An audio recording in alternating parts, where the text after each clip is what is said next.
Good evening, praise Lord. Welcome to this video. நான் புதிய engineering துறையில் ஃபஸ்ட்டு செட்டாக ஒரு பரீட்சாத்தா முறையில் என்னை கொண்டு போய் சேர்த்தாங்க. அப்போ 4 பேருக்கு ஆனது நம்மளுக்கும் ஆகட்டும் அப்படின்னு சொல்லிகிட்டே இருப்பாங்க எங்கள் வீட்டில். ஆனால் நான் அப்படி பயப்படுற நபர் கிடையாது. ஸோ இளம் கன்று பயமறியாது அப்படின்னு சொல்லுவாங்க. அதுபோல் அகாலத்துலலாம் ட்ராவல் பண்ணுறது, திருவண்ணாமலைக்கு உள்ளே காலையில் 4 மணிக்கெல்லாம் நான் பஸ்ஸை விட்டு இறங்கி வீட்டுக்கு நான் போயிருக்கேன்.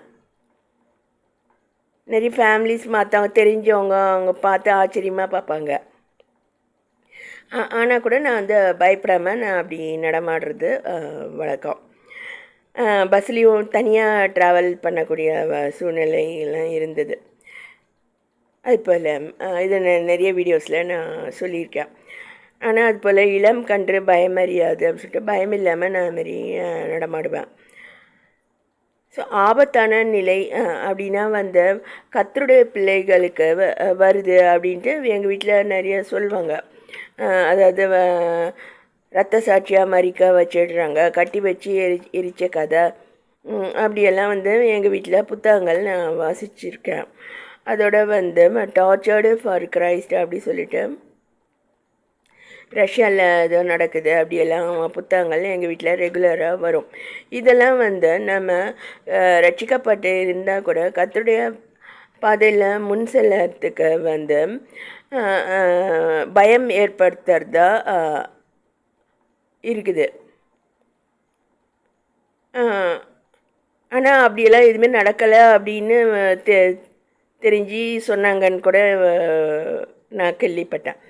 அதுபோல் நான் இதை ஏன் சொல்கிறேன்னா ஆபத்தான நிலை கர்த்தருடைய பிள்ளைங்களுக்கு தான் வருது அப்படின்னு சொல்கிறாங்க இல்லையா. நான் ஒரு தீர்க்கதரிசி இந்த மாதிரி சொன்னார் எங்கள் சபையில். அவர் பரிசுத்த ஆவின் அபிஷேகத்துக்காக ஜெபிங்க அப்படின்னு சொல்லிட்டு அந்த காத்திருப்பு கூட்டம் அதில் நடந்துட்டு இருந்தது. நிறைய பேருக்கு அவர் தீர்க்க தரிசனம் சொல்லிட்டு இருந்தார். அதில் முக்கியமாக 2 விஷயங்கள் அவர் சொன்னார்.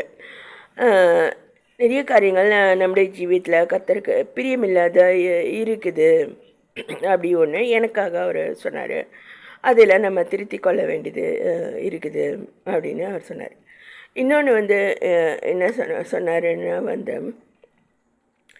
இது போல் பரிசுத்தாவின் அபிஷேகம் பெற்ற அந்த மாதிரி சபைகளில்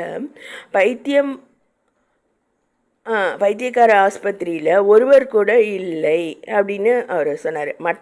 மற்ற சபையிலெல்லாம் மற்ற உலக மக்கள்லாம் அது மாதிரி ட்ரீட்மெண்ட்டுக்கு போகிறாங்க. ஆனால் பரிசுத்த ஆவியானவர் தேற்றரவாளன் அவர் அல்லது கம்ஃபர்ட்டர் அப்படின்னு சொல்கிறாங்க. அவர் அந்த மாதிரி ஆறுதல் அளித்து உண்மையான விசுவாசிகள் அல்ல அவங்கள அது மாதிரி நிலைக்கு அவர் ஒப்பு கொடுக்க மாட்டார். பொதுவாக வியாதிப்பட்டிருக்கிறேன் என்று நகரவாசிகள் சொல்வது இல்லை, மலட்டு கற்பமும் அவங்களுக்கு இல்லை அப்படின்னு சொல்லிட்டு எகிப்திலேருந்து வெளியே வந்த மக்களை குறித்து சொல்லும்போது அதில் சொல்லப்பட்டிருக்கு. வியாதிப்பட்டிருக்க மாட்டாங்க, 2வது மலட்டு கற்பம் இருக்காது அப்படின்னு வசனம் இருக்குது. அதுபோல் அவர் சொன்னது நிமித்தம் நான் அவர் இன்னொரு ஆலோசனையும் சொன்னார். உங்களுக்கு எந்த மாதிரி பிரச்சனை வந்தாலும் 2 கரம் உயர்த்தி நீங்கள் ஸ்தோத்திர பலிகளை ஏறிடுங்க, அப்போ உங்களுக்கு கர்த்தர் உதவி செய்வாருன்னு சொன்னார். ஸோ இதை தான் நான் ஃபாலோ பண்ணிட்டு வரேன்.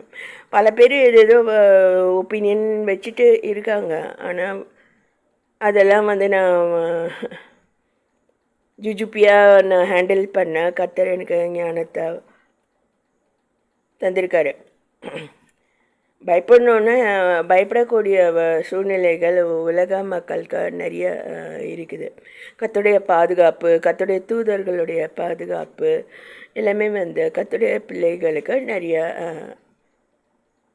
இருக்குது. ஆனால் உலக மக்கள் வந்து ஆபத்தான சூழ்நிலைகள் நிறைய வர முடியும். பைத்தியம் படிக்கக்கூடிய சூழ்நிலைகளும் நிறைய வருது.